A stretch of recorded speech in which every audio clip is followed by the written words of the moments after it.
Hey everybody, welcome to Chiustream. I am super excited and happy to, be here with you guys. Um, One of my favorite jobs out of my day, out of my week. Whoa, I had the volume on there. Okay, so, welcome. Glad to see everybody here. I got a special surprise for all the people that came here right on time.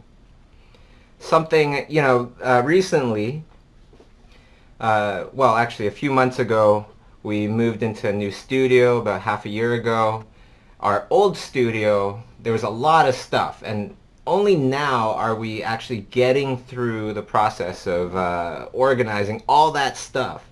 And through moving, as many of you know, uh, you find a lot of little hidden treasures, some old hidden treasures, some treasures maybe you didn't even ever want to see again. It might be embarrassing.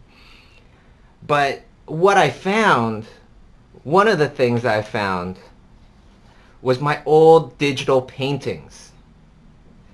I do digital paintings for a living now. So I don't know if you guys are interested in seeing what my first digital paintings look like. Let me know in the comments there, and I'll be happy to bring it out. It just goes to show, when you look at these paintings, okay, when you do actually look at these paintings, it's important to remember that talent without drive is like a car without gas. But if you have gas, you can put it into just about any kind of vehicle and get somewhere with it, no matter how, bad the vehicle is in the beginning. So what I'm saying is, doesn't matter how awesome your talent is right now, the most important thing is your drive, because with drive, you can take, a person that starts off painting like this into somebody that can paint, for live action movies, animated movies, and all this stuff. So there you go, right? Here's one of my first digital paintings quite a while ago. Let me turn off the light, see if we can see it a little bit better.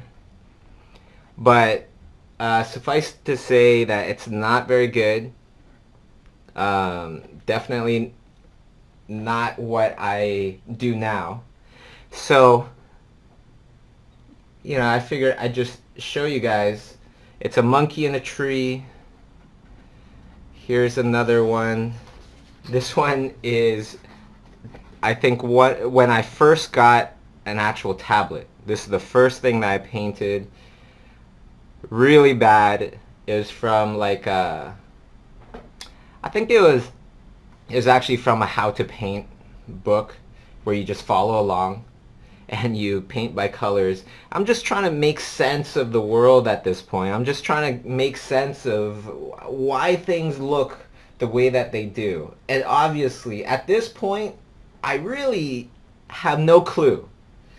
I don't have much of a clue at all. But I had a lot of drive. And I can honestly say I had more drive than most.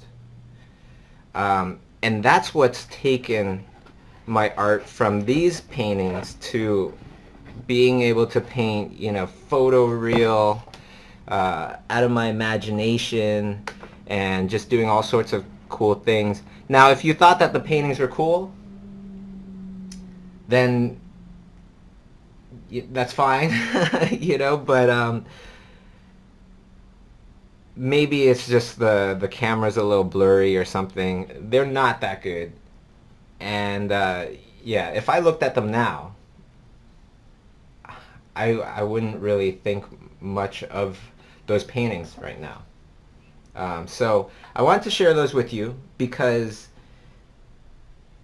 it's I remember these paintings, but it's surprising to me even that a person can go from that to painting for films, painting for big cool projects, for really cool directors and stuff like that. It just means that everybody has to start from somewhere. You know, everybody has to start from somewhere. And where did I start? I started from the bottom. But when you learn enough, it doesn't matter if you're from, you know, Pakistan or Serbia or wherever you're from. If you learn enough, even if it's hard for people to kind of find you, when you start putting yourself out there and you keep learning, at a certain point, people will find you and people will be like, wow, that's amazing. And, you know, everybody will start to get to know you. That's exactly what happened, you know, with me. And I've seen it happen with many others. Like there's this person, Sergey, I forget his last name, Kolsev or something like that, from Croatia or something like that. You know, mind-blowing paintings. Never heard of the guy until like last year when I just saw his stuff just being virally posted everywhere all over the internet. So even if you kind of stay in a little tiny hole for a while where nobody really knows you, nobody can really see your stuff, if you keep collecting that knowledge, if you keep, you know, working on that knowledge, by the time your stuff does get out there, it'll make an even bigger impact. So keep going. You know, it's totally not about where you are right now. That's going to determine where you're going to end up. If I asked that version of me, you know, that was painting those paintings, do I honestly think that I would be able to work in the movie industry in a significant role, designing, you know, many of the characters, many of the stars for a film? I would say no, I don't think so. I just want a job right now. That was my mentality back then. And that's part of the whole entire purpose of this broadcast. Doing this broadcast every week, it's to, you know, it's to get to talk to everybody, but the bigger thing here, the much bigger thing here is the whole entire idea of getting to those people that just don't know. The people that maybe they live a little further off the map. Maybe they don't have the community to really, a community around them to really help them answer their questions and stuff like that. That's what this whole purpose of this broadcast is for. You know, the Chiustream is for, is to, you know, not to tell you what is right and wrong, but what's helped me in the past. What do I think might help you? And hopefully through that, you know, it'll change your life in a positive way and hopefully guide you to some good positive things. Okay, so that being said, why don't we start off with a little roll call. We always love to give a little roll call. People are always so surprised on how many people are out there and how many people are from all these different places all around the world. It's incredible. I could already see Gigi's soul sister on there from California. I could already see Emily Hare on there from the UK. You know, I could see, well, they're all going to start pouring in now. So let me know where you're from. Let me give you a couple of shout outs. Saskatchewan, Malaysia, Britain, Russia, Brazil, Denmark, Portugal, Slovakia, UK, Netherlands, New Hampshire, you know, Norway, LA, Germany, Chile, everywhere. Germany. I'm always so surprised. Italy, Malaysia, France, Arizona. I'm always so surprised and so happily surprised seeing how many different people are out there from all over the world. And guess what? You know what? I feel that we're all part of this, cut from the same kind of cloth. You know, around the world, we got all these people, all these artists out there trying their best to do their thing, to become great artists. And then even more, we have all these artists that are thinking that they're trying their best, or perhaps know that they're not trying their best and they are just kind of kidding themselves. Well, this broadcast is all about those people that are really just trying their best, trying their hardest, trying to look for some answers. And how did you get to where you got, in your career, and how can I do that? So part of this whole entire broadcast is you can ask me questions. You can go to bit.do/May8-Chiustream, and that'll lead you to a Facebook post where you can ask me questions. You can post your questions. I'll be happy to answer, my own opinion about the thing that you're asking, or share with you my own experiences. And that's a big thing about what this whole entire broadcast is about. And if you're not, obligated to have to work right now, if you can take a little break, why don't you take a little break with me? It sounds funny, but taking a little break regularly to do your own paintings and drawings is one of the most productive things that you can do in the long run. If you don't, well,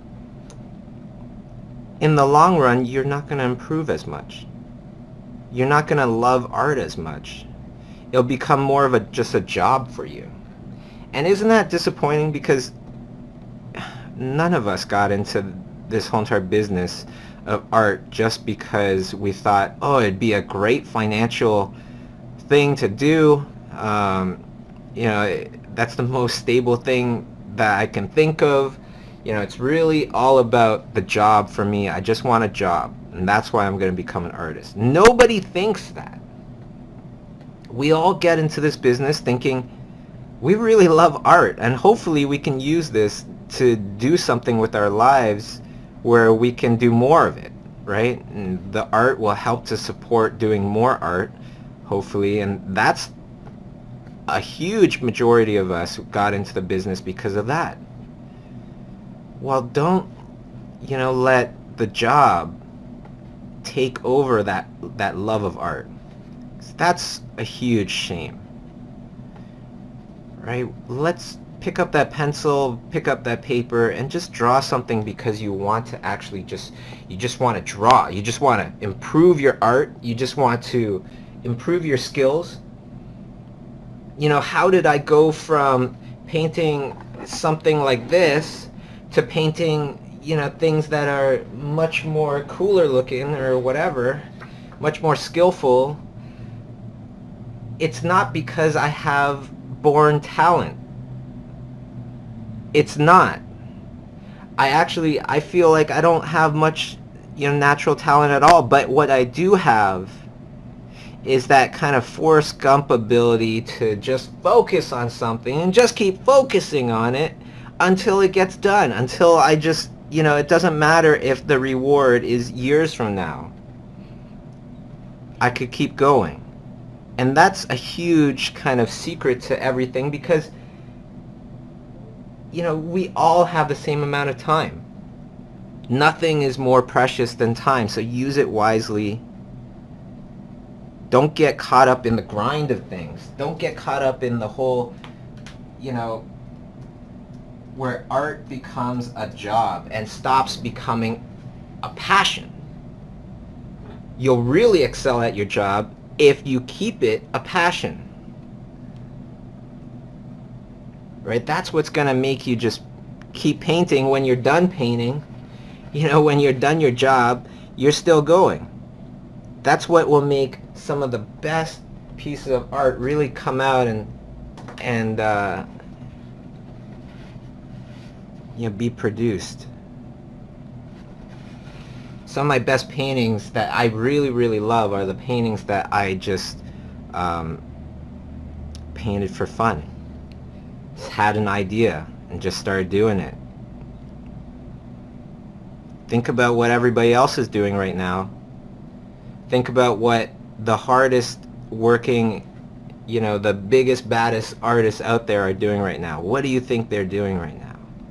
If you want to be that artist, You have the choice. You have the choice right now, right?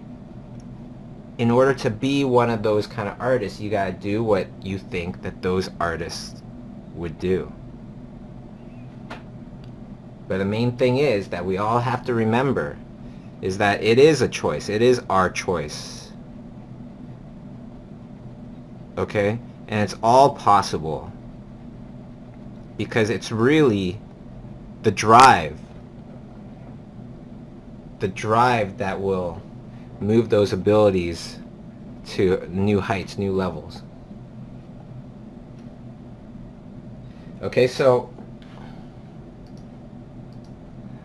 I want to mention something that I have a lot of passion about, a lot of drive about, is education.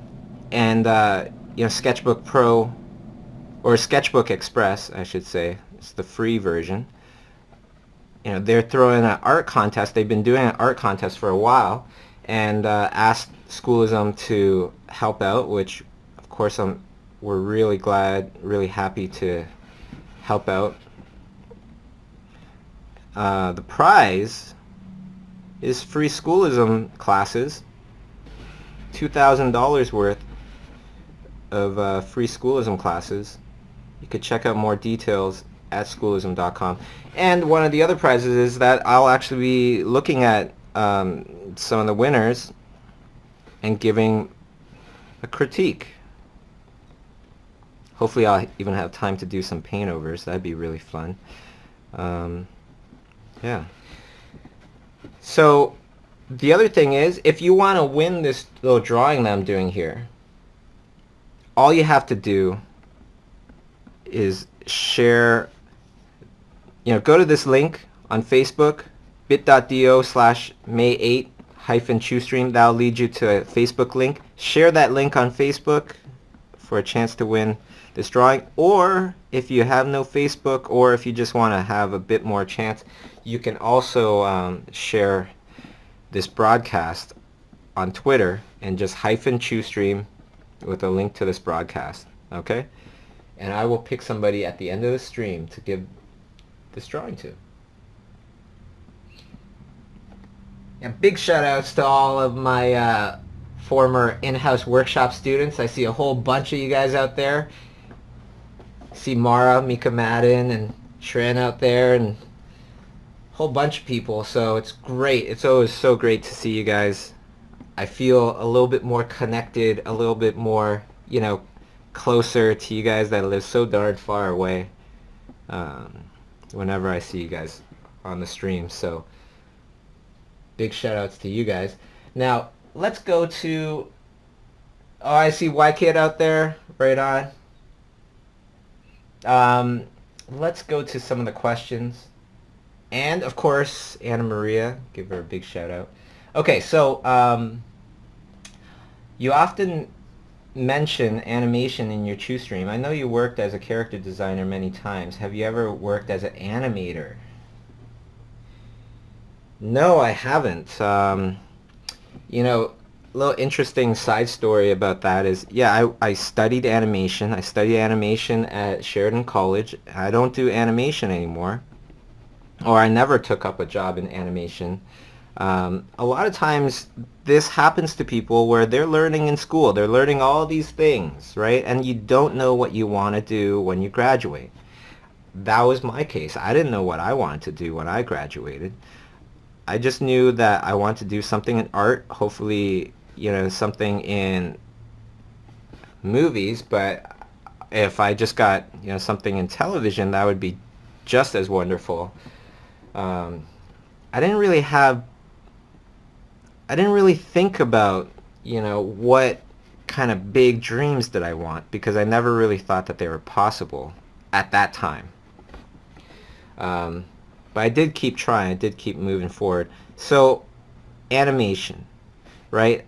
I had the extreme pleasure of meeting one of the most talented animators out there, Aaron Hartline. He works at Pixar now, animating on all sorts of awesome things.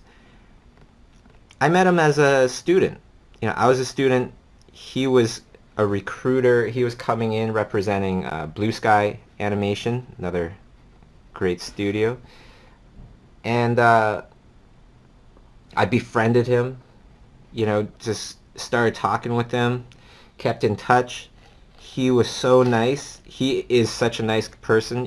He offered to help me with my education, with my animations, right? And I would actually send him clips of like extra new animations that I'm trying, and he would write back all this feedback. Such an awesome guy. And I'm a student. He's a professional. He's doing this out of the kindness of his heart, spending obviously a lot of time doing it as well. Gave me all this great feedback on my animation. During that time, I'm still struggling with what I want to do. Eventually, I decide I don't want to animate. I don't want to animate. I want to paint and draw. I want to become a really good drawer, painter, character designer. It was one of the hardest things I had to do, telling Aaron this, because he's already spent so much time with me, going over my stuff and giving me advice and teaching me all these things. I felt like once I tell him this, it's going to feel like I don't want to animate anymore. It's going to feel like I just wasted all this time. But you know what? Sometimes when you do discover your passion, you're going to come across some hard decisions like this. Like some of you might be going through some of these hard decisions right now, thinking, I want to do this. This is where my passion is. But right now I'm doing this. I don't really know. I'm a little concerned. I'm a little nervous for switching. Well, I was very honest with Aaron. Told him exactly what was going on, and I really, really super appreciated his stuff, but his time and his efforts and everything. But I wanted to be a painter. I wanted to be a drawer, a concept artist. And he was so nice. He wasn't upset or anything. He was just like, good for you. I'm really happy for you. And we remain friends to this day. That was my little story about becoming an animator and when it all kind of stopped. You got to follow your passion. You got to follow your passion, and I definitely know what it's like to, kind of being dragged or kind of start heading in one direction, and then you realize that's not the direction I want to go. I want to go in this other direction. And that's a really tough thing to kind of come to grips with. Okay, so Nicholas, let's go to Nicholas's question. I'm going to my first convention this weekend. Right on. I'm assuming that that's the Spectrum convention. SFAL. Okay, so my only goal is to meet people, network, and make friends. Do you have any tips on how to make friends and lasting connections at a fast-paced convention? Awesome question. You know what? Look up the people that you're going to be meeting there. Look them up, write it down. Where are they going to be sitting? Perhaps even pictures of what they look like. This kind of stuff. Try to find out, what's happening in their lives right now. So you have some things to talk about. Have some little topics, little stories, things that you can bring up. It's pretty methodical, but if you don't have any stories, you don't have any real things to actually talk about, it could become very awkward. And after a while, you start developing stories. You start developing little anecdotes and things like that you can constantly bring up and, ask people. And and talk about, right? Like topics to talk about. So in the beginning, you might be struggling a little bit more, so it might be a good idea to actually work on what to say. Just, a few minutes every day, just have some time to just think about it, write down some topics, so you could have something a little bit more memorable to talk about instead of, oh, I really love your art, I've been a big fan. As much, as nice as that is, it just becomes, a lot of times it becomes noise, right? Because people that are really well known and everything, really well respected, they hear that all the time. Some things that always catch me is when people give me like little personal stories of something that might have involved my art, or perhaps even this broadcast. Honestly, that's like the easiest way to get to me, is just mention about this broadcast and mention about like, being here and in the chat and everything. And a lot of times I'm just like, wow, that's awesome. Who are you? What's your name? And I'm instantly interested. So, try to get to the more personal things that have just happened, more up-to-date kind of things. That's what I'd suggest. And think of something where you can just kind of go into like almost like a routine of meeting people. So how do you do that? Like you see somebody, you go over and you go, hi there, so-and-so. My name is so-and-so, and it's very nice to meet you. When I came to this convention, you're one of like 3 people that I said, you know what? Make sure that you just go up and talk to these people. I've known your stuff since this and that, and actually when I saw your work, it inspired me to do this. So now I do this. Yeah, I work in this industry. I've worked on this. And it's just such a pleasure to meet you. Try to like switch it around back and forth between what you do and why you are somewhat important to listen to and to hang out with, and to what they do. What kind of important things do they do that really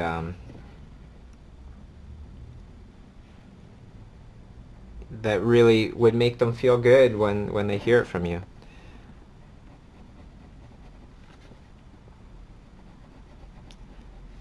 I remember going into this one party where I went to every single table.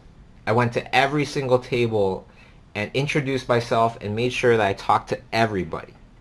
And how I did it was I just went up to people, very honestly, and I just said, you know what? This place is just filled with amazing and interesting people. So I just wanted to, not let this opportunity pass me by. So I just want to meet everybody. Hi, my name is so-and-so. This is what I do. What do you guys do? And then just that opens up conversations pretty easily, as long as they're not already talking with somebody else at the time. Good question. Like communicating with people, talking with people, being trying to make friends with people. When you think about it, that's such a hugely important thing to learn. And yet we don't really learn that kind of stuff in school. Just about every job that you have out there, even something as isolated as art, all of a sudden you got to work in teams, you got to work with people. So I don't really understand why schools don't have classes where it's just about the art of conversation, about manners, about socializing, things like that, things that would be super important in the real world. I'm sure there's a bunch of classes out there that we could probably take out and replace with these kind of classes like communication, conversations, empathy, you know, developing good morals, things like this that would really help the world and change the world instead of, whatever other class that most people are just not interested in. Okay.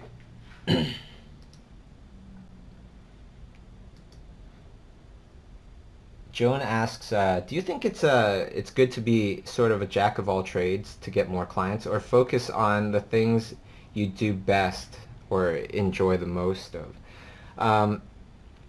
That's an interesting sentence. Do you think it's good to be sort of a jack of all trades to get more clients? Now, is that a true statement? Let's start off with that. Is that a true statement? If you're jack of all trades, you will get more clients. If you only sell chocolate instead of chocolate, gummy bears, cigarettes, dirty magazines, would you get as much clients? If you were a chocolatier compared to a convenience store owner, would you get more clients just because you sell more items? No. Right? And a lot of times, we really respect people that are specialized. That's all this person does, right? Oh, yeah, I should definitely go to that person because that person's specialized in this thing. A huge part about art has always been about distribution, right? Or how far can your stuff reach? How many places will know of your name and all this stuff? How far is your reach? Well, now, it's been decades with the internet. The internet has eliminated that whole problem because we can reach everybody. We can literally reach everybody because just about everybody is on the internet. When you start thinking about, okay, every time I post an image, that's a chance for me to become completely super famous. Everybody knows my stuff. Every time you put anything on the internet, you have that chance of becoming super stinking viral.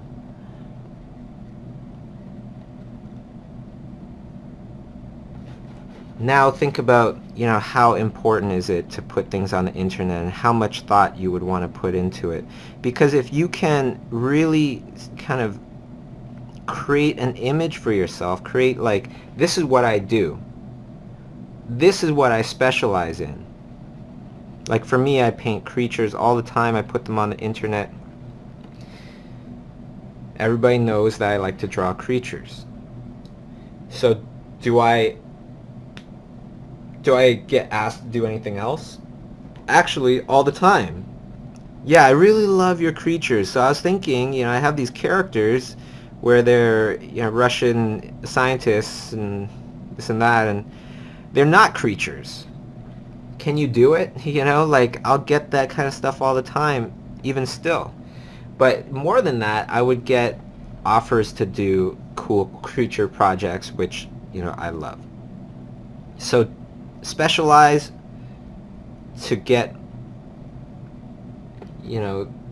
more clients. I think that is the more truer statement, especially because now you can get jobs from anywhere. Like I live in Toronto, Canada, but I haven't worked for a Canadian company in a very, very long time actually. So, that's kind of like the proof that your art can reach anywhere.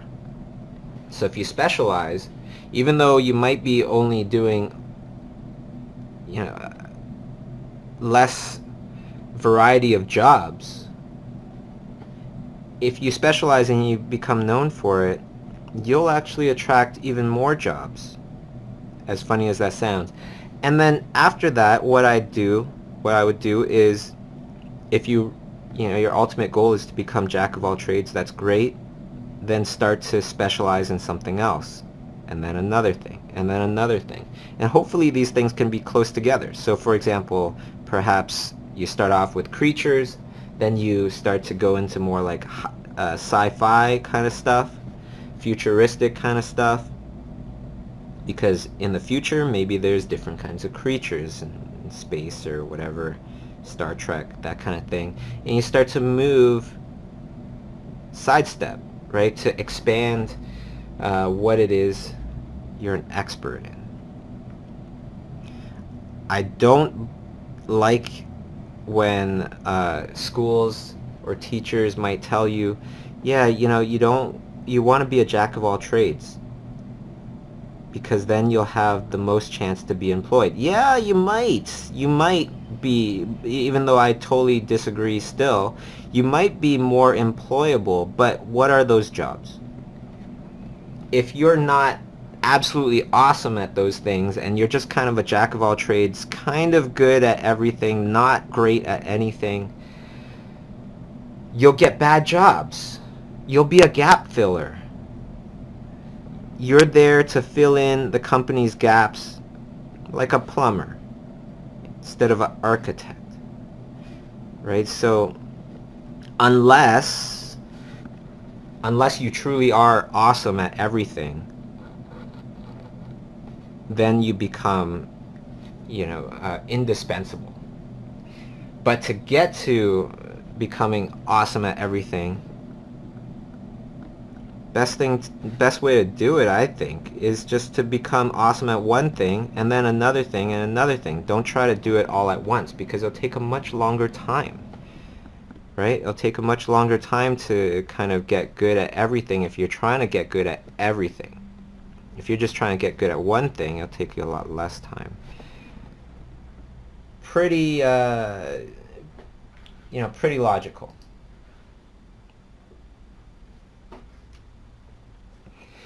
And by the way, it's about 20 minutes left, so if you want a chance at this little creature thing here, all you have to do is share this post, bit.do/May8-Chiustream, and then you'll get there.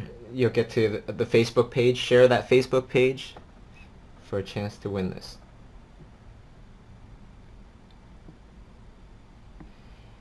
Yi Chong. This is a cool question. Is there a special meaning for using a chameleon in your company's logo?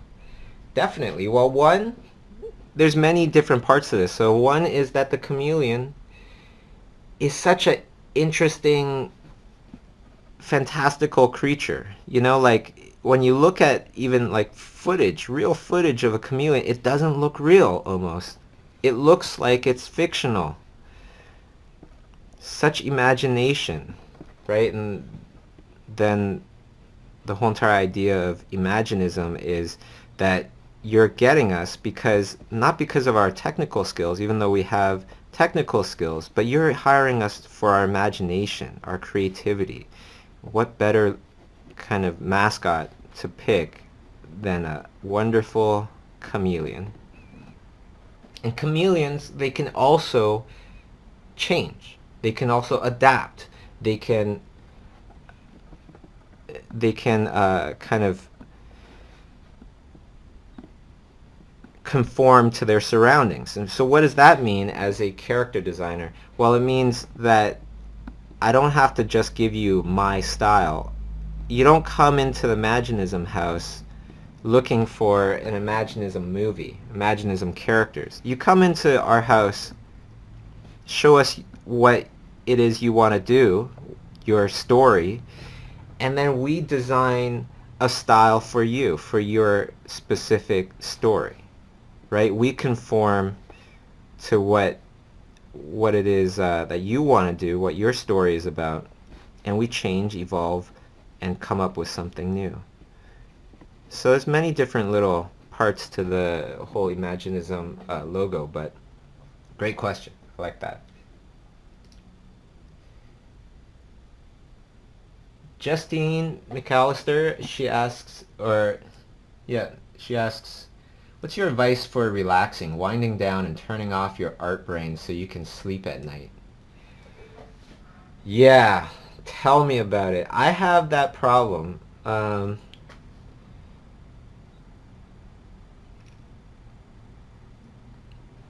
Well, okay. One thing that I do is probably not that good. I don't do it regularly, but a little nightcap, a lot of times that helps. When I'm super stressed out, at the end of my day, I might just bust open the whiskey bottle and just have a shot. It's not the best answer, but I got other better answers. I also have a couple apps on my phone that I could show you that deal with this kind of stuff. So one app is called Be Fearless. Okay, Be Fearless, it's like hypnosis kind of stuff. You put it on before you go to sleep. You can get different kinds of little hypnosis things. So there's one on there that's Cure Insomnia.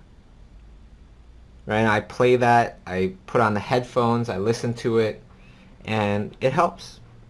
It helps sometimes. That one's good, as well as, I'm sure there's others, but these are the ones that I use. This other one called Dreamweaver, Deepak Chopra's Dreamweaver. Now this one uses a flashing light to slow down your brain waves to get you into a more relaxing state. It uses flashing lights, so if you have epilepsy, if you're sensitive to flashing lights, then I wouldn't do it. But if you aren't, it's awesome. It's really cool. I suggest, I would recommend that one. Just be careful that it has flashing lights, so I don't want anybody to go through any kind of epileptic shock or nothing because of what I'm recommending here. Okay? Yeah, those are really good. And yeah, I'm struggling with sleeping too. A lot of you guys know I have trouble sleeping for long periods of time. So I don't know. But that's what I've been doing. How do you find, or what do you find is the best way to keep track of all of your projects? Well, that was something I brought up last time, actually. I have a to-do list where the to-do list has all my different projects, and then I list down the action that I can do that I can complete in one day. Right? So whatever project I put down, I have to put down the next action, and the rule for the actions is that I have to be able to complete it within a day. So I might be working on a character, and then I go, okay, well, I'm not going to put down, like, say the movie is, Star Wars, for example. It's not, right? I would put down Star Wars as that's my project that I need to do. Now, to keep going with it, to keep it on pace, I would put down something in my to-do list, like saying, do 5 hours on Star Wars today. So that's something I could definitely finish within the day. So you can track to see, how much progress you're having. If you just put down work on Star Wars, well, that's not really defined, right? You can't really schedule out your day as well by having something like that on your list.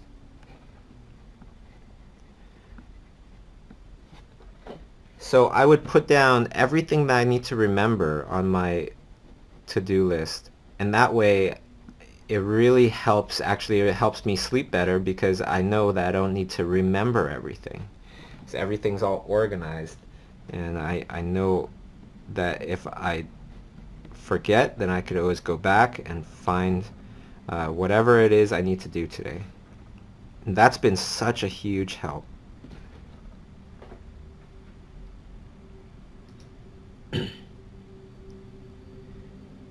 Okay, James Daniel. I'm currently 17 and I'm thinking of going into freelancing.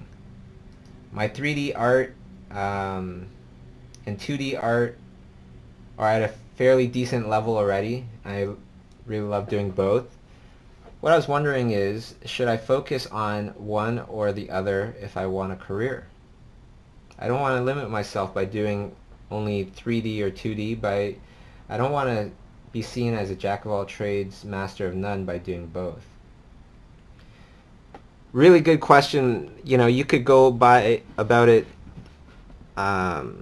both ways, because you're a teenager, and teenagers generally, you have more time. You have more, as you know, as crowded as your schedule might seem, it only gets crazier as you get older, right? You get more and more responsibilities and things like that. So you could do jack of all trades kind of thing and just work on both. There's a lot of similarities between 3D and 2D, and 2D will help your 3D. Your 3D will help your 2D. But if you're truly disciplined, I would advise to just do one and then the other, right? So it could be longer stints of time where you're just going crazy over 2D stuff for like 6 months. And after 6 months, you have it in your schedule that you're going to switch to 3D stuff. If I was to do everything over again, I would be very, very methodical in my learning. You know, like if you relate it to working out, I would work out just, you know, one bicep, one bicep muscle for a super long time until that bicep muscle is gigantic, and then I move on to another muscle and another muscle. Relating to art, this is talking about like I would really just concentrate on light and shadow, light and shadow, light and shadow for 6 months. And then structure, maybe industrially designed structure, so very streamlined things that take a different kind of thinking, right? Environments for a bunch of time, so on and so forth. That's what I would do. I would just really concentrate on really concentrated learning. Okay. Ian writes that he's a vendor at DesignerCon this year. How do you know what to sell or how to choose what art you make into a print, t-shirt, toy, merchandise, etc.? Yeah, that's a really good question. So what I do is I will, you know, post it all over the place and see the reaction online first.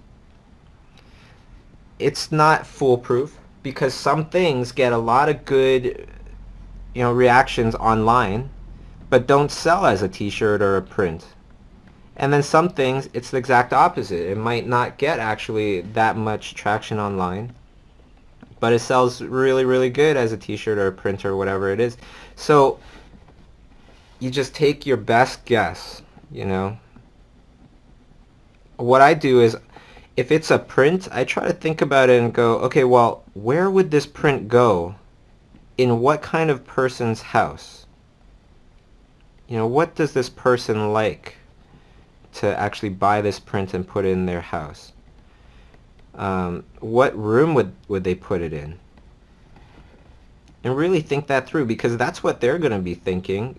You know, a lot of times they'll think of something and go, yeah, that's perfect for my living room or whatever.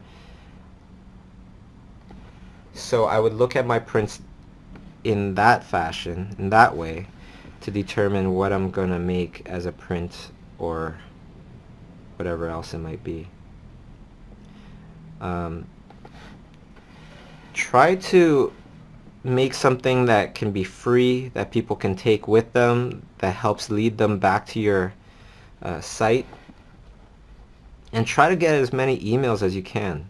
Emails are the most important thing. It's not Twitter followers, it's not anything except for emails. People don't like to change their emails, you know, very often at all, right? So if you get somebody's email, be very protective of it. Don't give them any spam. Try to give them good things, and hopefully you can grow your email list that way. By the way, if you guys want to keep track of, all things schoolism and the more kind of important things that I do, go to schoolism.com and sign up for the mailing list. Okay, here we go. It's looking kind of interesting so far. I got about 9 minutes left. Let's go through as many questions as I can.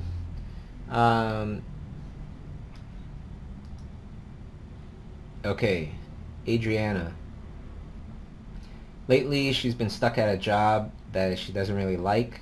I'm looking into moving back to the U.S., so I'm looking for new art jobs there, but I feel like my portfolio isn't strong enough right now to apply to jobs that are open right now. Also, I'm fixing my website to be more presentable. What do you think about sending the demo reel I have at the moment to start contacting the studios, or should I wait until I have more strong pieces in my portfolio? I would wait.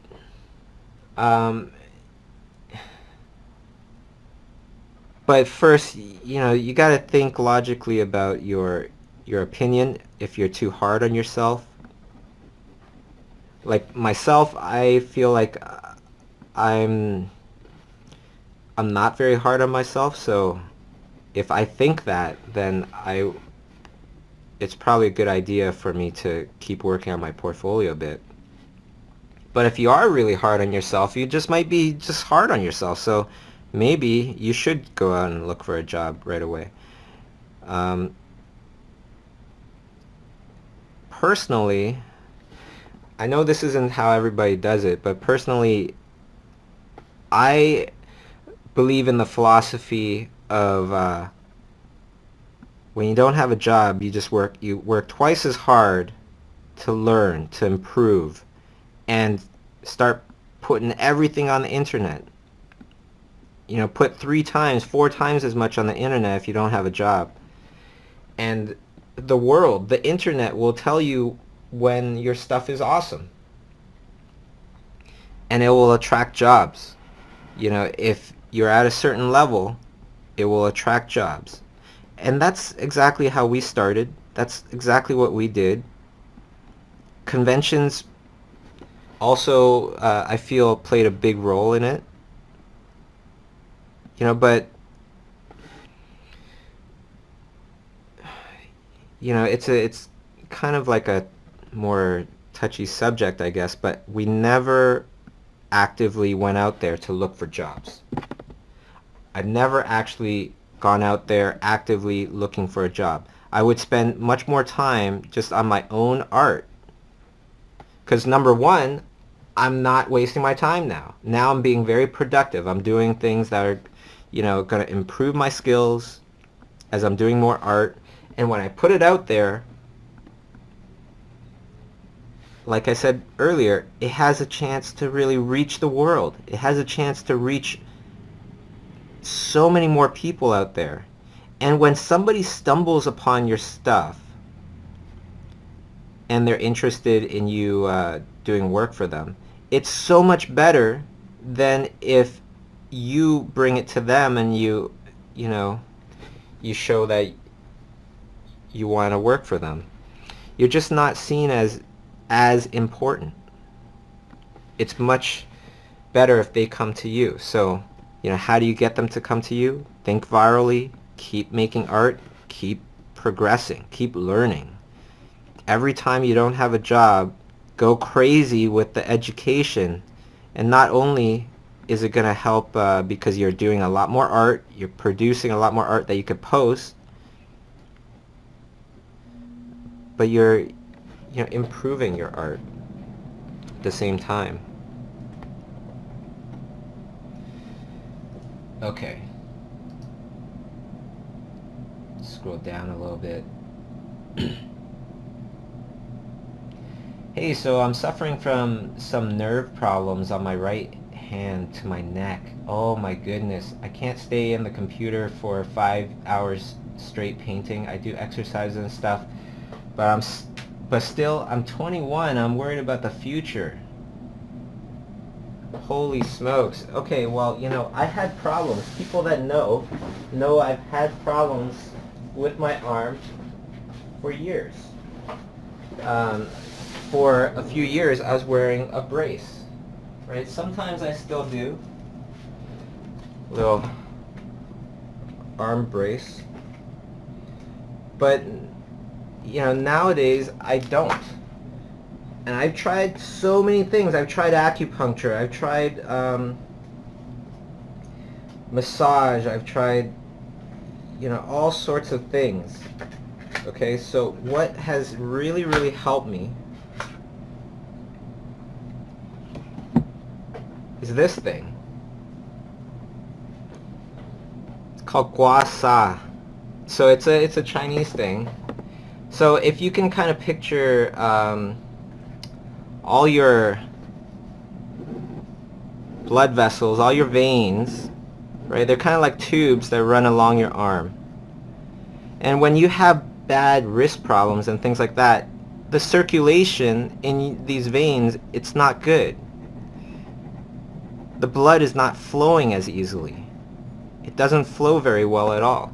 And I'm sure if you pressed on certain areas of your wrist, they would hurt a lot. That shouldn't happen.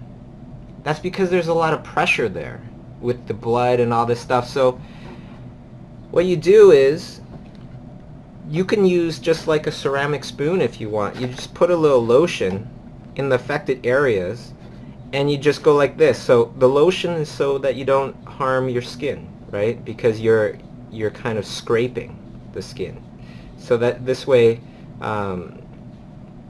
you won't harm the skin. And what you're doing, if you could kind of imagine a whole bunch of straws here full of milkshake, a really thick milkshake.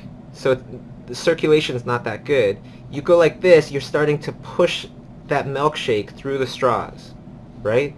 And when you do that, if there's bad circulation problems, it'll start to turn red. Let it keep turning red. You can see that mine is kind of turning red a bit. And you can get it to a point where if it's really bad, you might have little red dots appear. That's just telling you that, you know, there's a lot of stuff there that's clogged up, and now it's starting to get released. What is this thing? This is just a piece of wood. This particular thing is actually made for this, but you can use just a spoon. It's not any kind of special wood or anything like that.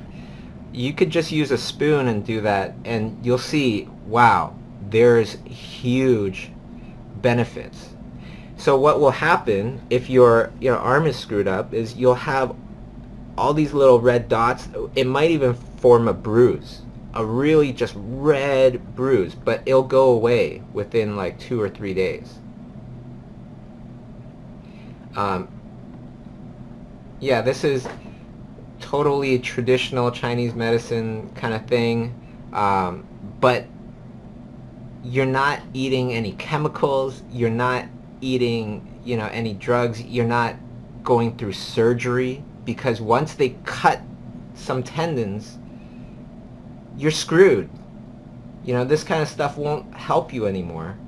And this is something that's free, that anybody can do.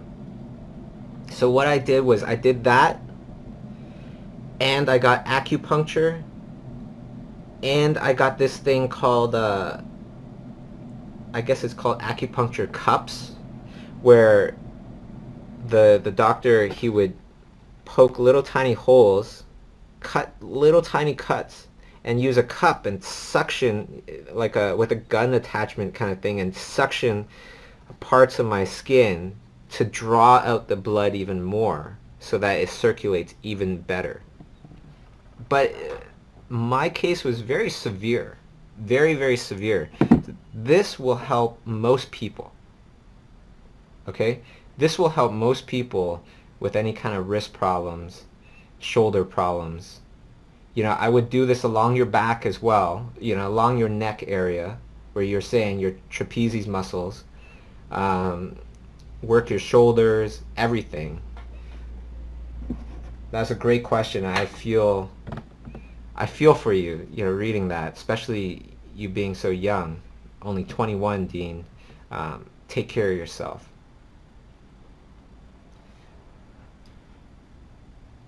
Let's see here. So time is up. Let's pick a winner.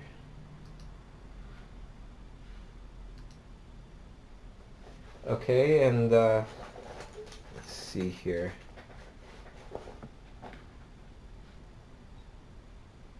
I think this time I'll go to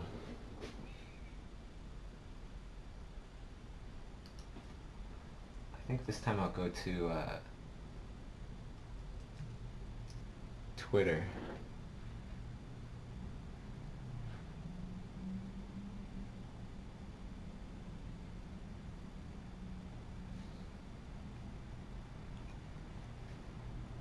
Okay, so I'm going to Twitter. Gonna find somebody at random. See how many people retweeted this, and Ian Smiley. Right on. You just asked a question earlier. So Ian Smiley, you just won yourself a little turtle frog bunny creature. So if your name is Ian Smiley, look out for me. I'm going to be contacting you. Probably look for you on Facebook, hopefully, and get your email address and everything so I can send you your very own little original here. So big shout outs to everybody that came online, and thank you so much for everybody for just hanging out with me again while I do some painting, talk about some art. Come back again next weekend, or next Thursday I should say, same time, same channel. Okay, and thanks everybody, have a great day, and sending positive vibes to all you guys. Alright, take care.